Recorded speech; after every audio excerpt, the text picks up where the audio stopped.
Haveri KPS ಮ್ಯಾಗ್ನೆಟ್ಗೆ ಸೇರ್ಬೇಕಾಗಿರುವಂತ ಕೊಟ್ಟಹಳ್ಳಿ ಶಾಲೆ, ಆ ಕೊಟ್ಟಹಳ್ಳಿ ಶಾಲೆಯಲ್ಲಿ ಈಗಾಗಲೇ 30 ವಿದ್ಯಾರ್ಥಿಗಳಿದ್ದಾರೆ.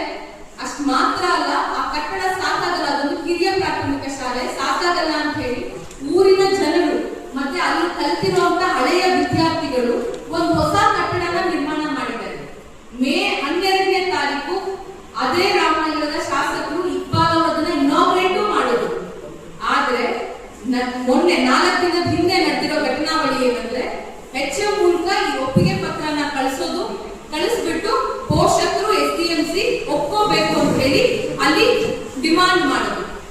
ಈ ಜನಗಳು ಅದನ್ನ ಒಪ್ಕೊಂಡಿಲ್ಲ ಅಂತ ಹೇಳಿ ಅಲ್ಲಿ MLA ಬರ್ತಾ ಇದ್ದಾಗ ನೀವು ಕೈ ಅಡ್ಡ ಹಾಕಿ, ನೀವುಗಳು ಯಾಕೆ ನಮ್ಮ ಶಾಲೆ ಮುಚ್ಚೋದಕ್ಕೆ ಬರ್ತಾ ಇದ್ದೀರಾ, ನೀವೇ ಇನಾಗ್ರೇಟ್ ಮಾಡಿರೋ ಶಾಲೆ ಅಂತ ಊರಿನ ಜನರು ಕೇಳಿದ್ರೆ 2ನೇ ಮಾತಾಡೋಂಗಿಲ್ಲ.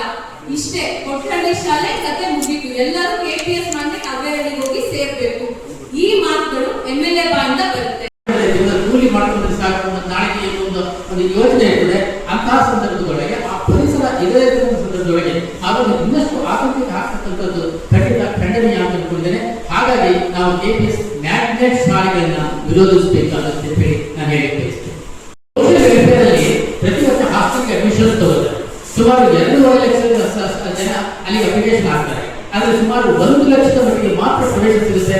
ಇನ್ನು 1.5 ಲಕ್ಷ ಜನ ಅವರು ವಂಚಿತರಾಗಿ ವಾಪಸ್ ಹೋಗ್ತಾ ಇದ್ದಾರೆ. ನೀವು ಯಾಕೆ ಈ ಶಾಲೆಗಳಲ್ಲಿ ಮುಂಚೆ ಮ್ಯಾಗ್ನೆಟ್ ಶಾಲೆಗೆ ಹೋಗಿದ್ದೀರಾ?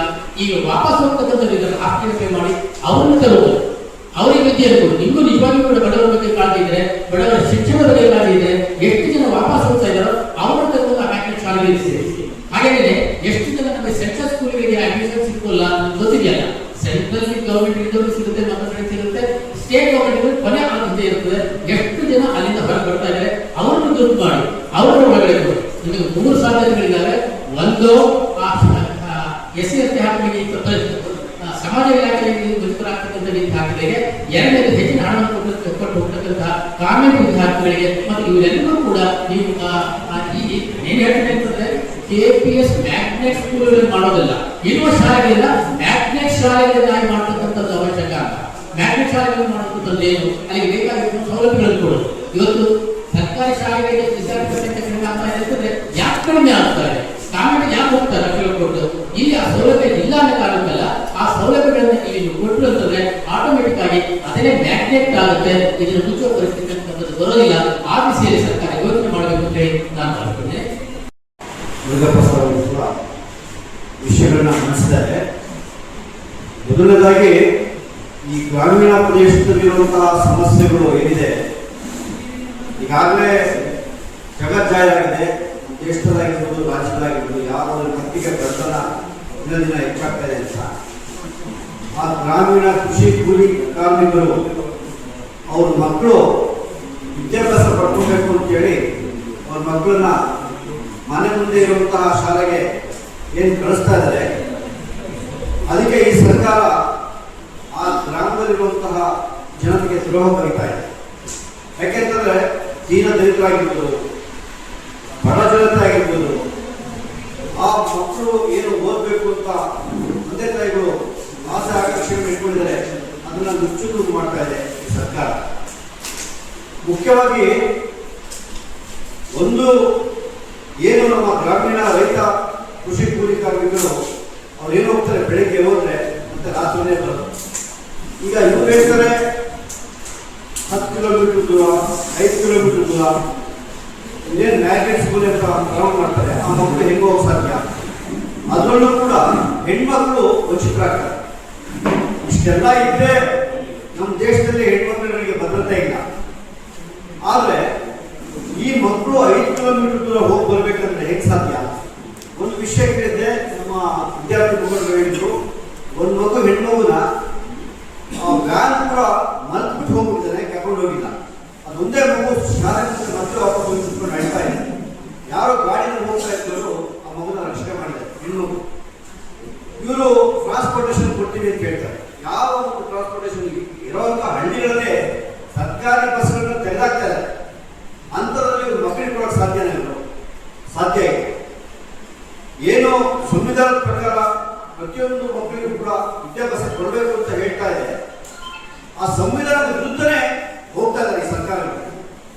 ಹಾಗಾಗಿ ನಮ್ಮ ರೈತ ಸಂಘಟನೆ AIKKMS, ಅಖಿಲ ಭಾರತ ರೈತ ಕೃಷಿ ಕಾರ್ಮಿಕ ಸಂಘಟನೆ ಏನು AIDSO, all India democratic student organisation ಹೋರಾಟ ತಗೊಂಡಿದ್ದಾರೆ.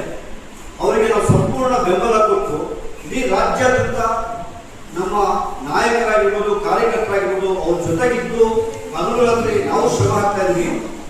ನಮ್ಮ ಸರ್ಕಾರಿ ಶಾಲೆ ಏನು ಗ್ರಾಮದಲ್ಲಿದೆ, ಪ್ರತಿ ಗ್ರಾಮದಲ್ಲಿ ಉಳಿಬೇಕು, ಅದನ್ನ ತೆಗೆದಾಕಬಾರ್ದು ಅಂತ ನಾವು ಇವ್ರ ಜೊತೆ ನಿಂತ್ಕೊಂಡು ಹೋರಾಟಕ್ಕೆ ಇಳಿದಿದ್ದೀವಿ. ಏಷ್ಯನ್ ಡೆವಲಪ್ಮೆಂಟ್ ಬ್ಯಾಂಕ್ ಇಂದ 2500 ಕೋಟಿ ಲೋನ್ ತಗೊಂಡು ನಡೆಸ್ತಾ ಇದ್ದಾರೆ. ಇವಾಗ ಇದರಿಂದ ಏನಾಗಿದೆ ಅಂತ ಹೇಳಿದ್ರೆ, ಪ್ರತಿಯೊಂದು ಗ್ರಾಮ ಪಂಚಾಯತಿಗೂ ಒಂದು KPS ಮ್ಯಾಗ್ನೆಟ್ ಅಂತ ತಂದು ಈಗ 40,000ಕ್ಕೂ ಹೆಚ್ಚು ಸರ್ಕಾರಿ ಶಾಲೆಗಳನ್ನ ಮುಚ್ಚಕೊಳ್ಬೇಕು. ಈಗ ರಾಮನಗರದಲ್ಲೂ 11 KPS ಮ್ಯಾಗ್ನೆಟ್ ತರ್ತಿದ್ದಾರೆ.